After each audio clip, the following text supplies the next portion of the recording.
We're almost done with the group stage, and the round of 32 is right around the corner for the World Cup here in the United States. And to help us figure out what's been going on and catch up on all the craziness, JackChat, who is our soccer analyst for the World Cup, is here to break things down.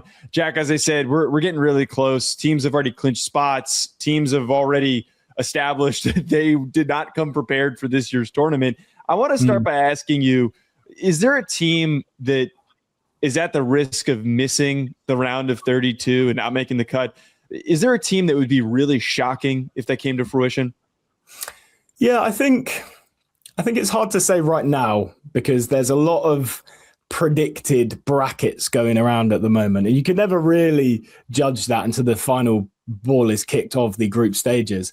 But the one name that does stand out to me is Belgium. Belgium had a fairly nice group to get out of, given they're a nation we all think are, the last few tournaments they finished third in 2018 with that golden generation of players, with your Hazard, with your De Bruyne, with your Lukaku. The back line was stacked. And now they're kind of holding on to the idea that they're still Belgium because Lukaku isn't firing. De Bruyne, playing in the Serie A, he's still got it. He's still got magic in his boots, but he's not got the legs he used to. Doku's gone home to see the birth of his child, which has caused a lot of drama in Belgium. And maybe that's because he is the only hope they have. And at the moment, they're at risk of not only dropping out of the best third place teams because of their final game, because they're playing New Zealand and they haven't even scored as many goals as New Zealand in the competition yet. So there's a real risk of them going home early, which to me would be probably the biggest shock out of everyone, I would say. Is there a team that right now that is on the bubble of making it into the round of 32 that you didn't even think was going to be in the mix at this point? Yeah. I think the obvious name is Cape Verde.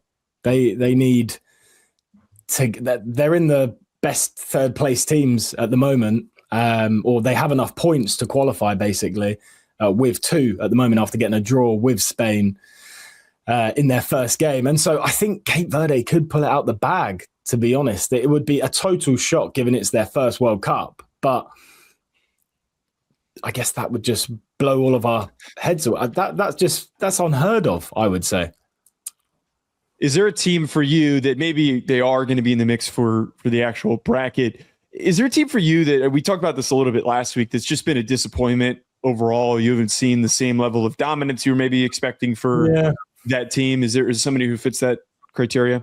I think at the moment it's probably Senegal. I remember saying in the first video we did, expect a lot from Morocco and Senegal, given one was the champion, one got taken away and given to Morocco. I felt like there would be more of a yearning to prove to the world we actually deserve the AFCON title. Morocco, as I said, look like they're on form. They drew with Brazil. They look like they're going to progress with ease. Whereas Senegal, of course, they were in the group of death with France and with Norway as well. And Norway have been this surprise package. Of course, it's hard to stop an Erling Haaland from scoring ridiculous amounts of goals, which he has been in his first tournament. But Senegal have, unfortunately, felt the wrath of both teams now. The wrath of Mbappe, the wrath of Haaland. I just feel a bit sorry for them because they might still just about get through, but they have underwhelmed. If there was a stronger opponent than Iraq in their last game, that might have been a shock knockout, I would say, in the groups.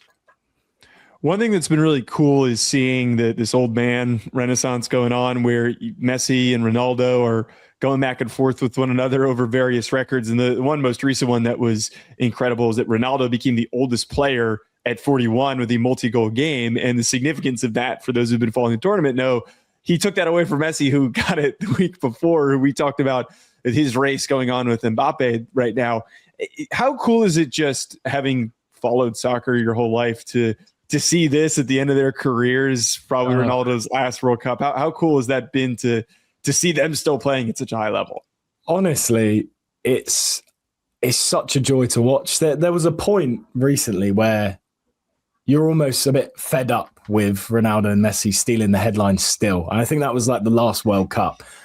The fact that they're still here doing it today, it's just unfathomable. A 41-year-old scoring 2 goals in a World Cup yesterday. Ridiculous. Messi scoring a hat-trick, and he's on 5 goals. He's on track to beat his own record from the last World Cup. This is unheard of. And I know you said there, this could be their last World Cup. We said that 8 years ago. We said that last time round, and they're still here again. The fact that the next tournament is in Portugal as well. Would you put it past Cristiano to try and reach that goal of a 20 point World Cup? I honestly wouldn't put it past him. And I saw Messi got interviewed by some fans in the last few days, and they asked him, "Will you still be around?" He says, "Fitness-wise, I'm still there, and clearly technical-wise, he is still there as well." I wouldn't put it past them if they try and reach the next World Cup. However, yes, it is incredible that we are watching unfathomable levels of sportsmanship here. I can't really compare it to many things, because not only is there one GOAT, there's 2 still going. Yes, Cristiano is struggling a bit, but he answered the haters yesterday. And with that, I'm back. I don't think he had ever left, to be honest, but it was still good to see with a bit of fire in his belly. And it's funny, as you just said there, that there was the early commentary of, oh man, he's cooked. He's not the same guy that he once was. There's clearly an issue here. He's definitely done. But when you show up with a moment like that, that's just absolutely amazing and fun for anyone who's just been watching and maybe not as deeply of a fan of the World Cup. I got to ask you another U.S. question, because we're very heavily U.S. based with a lot of the content that we do, and this has been a great tournament for the U.S. There's been a lot of U.S. fans have kind of found ways to take jabs at the real, actual good teams, and it's the fun of it all, with getting to be like, hey, we're better than everybody thought that we were going to be. Their win against Australia on Friday was awesome, especially with some of the smack talk that was coming from Australian fans. Now that they've clinched the round of 32, has your expectations changed at all? I know that you keep saying that it's realistic that they get to that round of 16, but has anything changed, or are you still sticking with that projection?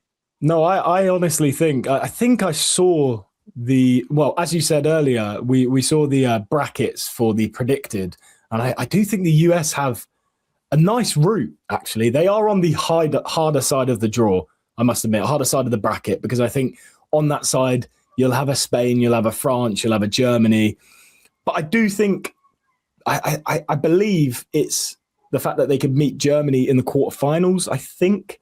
And again, Germany are a great team, but they are beatable on their day. And the way Poch has got the US playing, very, very intense football. Like you say, with a home crowd, I think it's possible.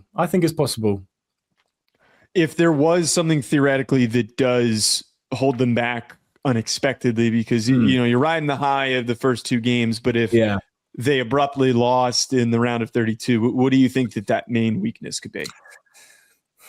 That is a good question. I think what they did prove with Pulisic not being there in the other game is that they can adapt, and I do think the team did lack a bit of that intensity, whether that's them unable to follow Poch's instructions, or whether that is environmental conditions, which I doubt it is, but it could be. We could see that later down the line, that people struggle. It's whether Poch just gets out tacticked, to be honest. Like we saw in the England game against Ghana last night, Tuchel has his game plan, which is a very similar intense style of football like Poch's is. However, when that matches up against, say, a low block like England met against Ghana yesterday, these teams look to just stifle the attack, and England got nothing out of it. And I think England, with that type of quality, if they couldn't get something out of a team like Ghana, I think the same thing could happen with the US. There is a lot of attacking talent on their team, and they have proven so far that they are capable of running a lot of teams around. However, there's the chance that Pochettino could suffer a bit of being out tacticked on the big stage. It is against a manager who not many people have heard of. Well, with the round of 32 starting up very, very soon. We'll see what ends up happening with these final days before the group stage is over. Folks, make sure to hit the like button on this video and subscribe so you don't miss out on the rest of our weekly catch-ups here during the World Cup. We'll catch you later. Jack, it was great as always. I would see ya.